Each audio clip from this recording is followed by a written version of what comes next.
Bill, they say the better known people are, the less you have to intro them. So it's great to have you here. How are you doing?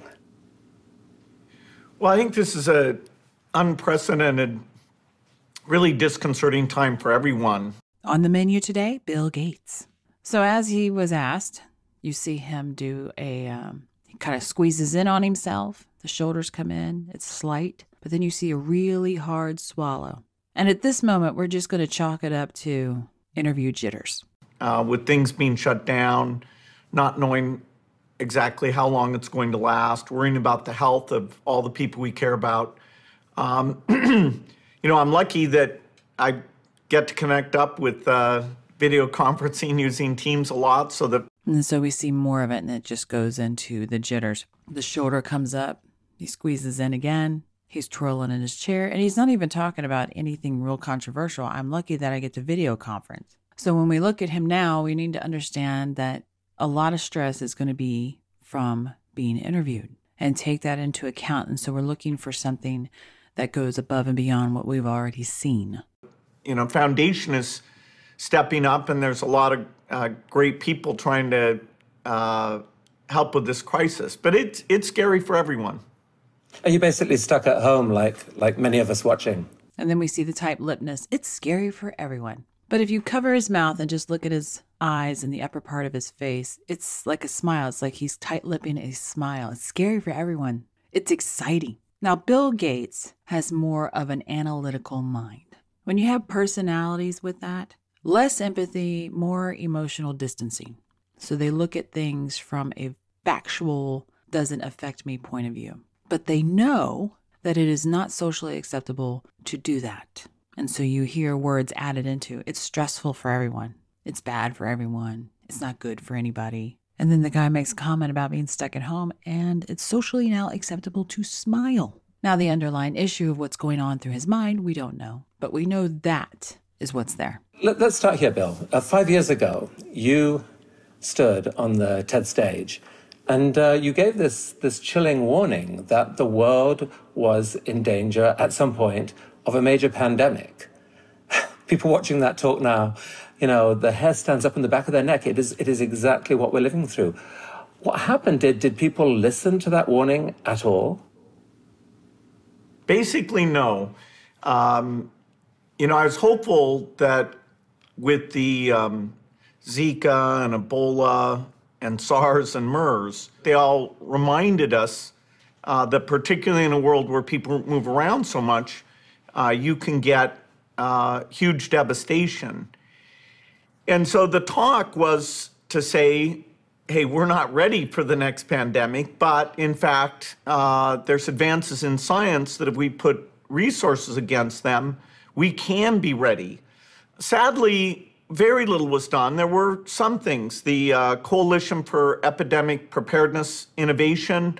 I had to check to make sure that his part in his hair was on the right side or the correct side, because he's giving so much emphasis when he's doing a brain search of filtering and knowing the controversy with him. You want to make sure it's not doing versus filtering. And he seems to be filtering what he says a lot, which pretty much just goes with the personality of the analytical mind.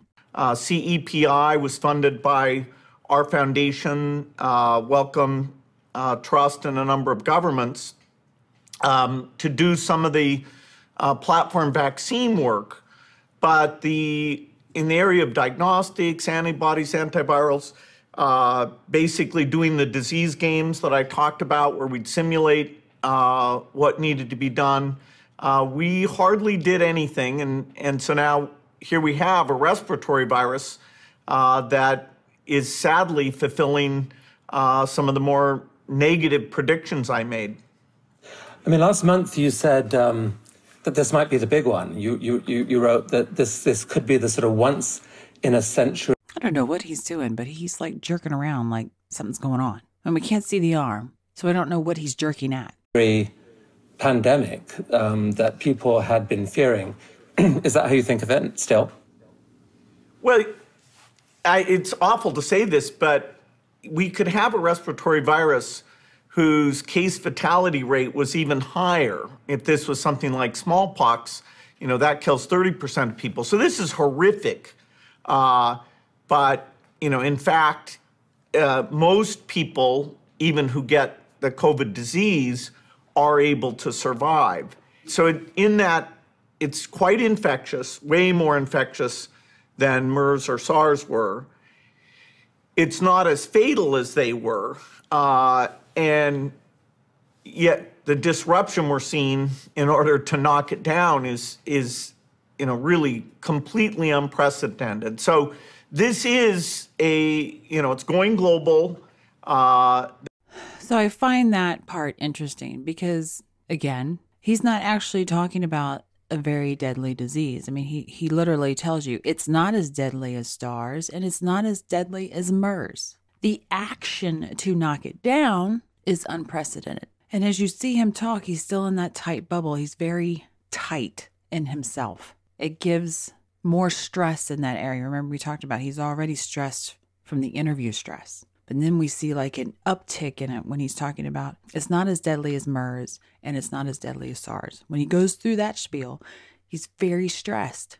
But at the same time, he's being very honest because he's giving you that good eye contact. He is using his brain to look. We don't know why that stress is there on top of it. It's respiratory. That was the great fear. How many people end up dying? Hopefully, if we do the right things, it won't be a gigantic number.